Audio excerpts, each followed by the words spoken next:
Okay, so this is 2 weeks after the operation. You had a very large lumbar disc prolapse, which is here, a huge disc prolapse compressing the nerve, and we saw you struggling. Now, how is it? First of all, how is your posture? Walk a little bit forward. Yeah, my posture is alright. I'm able to walk. Good, good. Even weakness, which is normal. And any pain going down the leg? No pain. And then that way, so now you need to start walking back. With my backwards. No, you can turn around just to see your posture and alignment. That's good. Very good. And then this way. So yeah, this is 2 weeks after. Yeah. You went home on the same day after the operation. You came in the wheelchair with the pain. Can I just see you doing a little bit bending?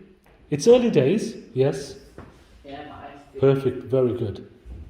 2 weeks from that.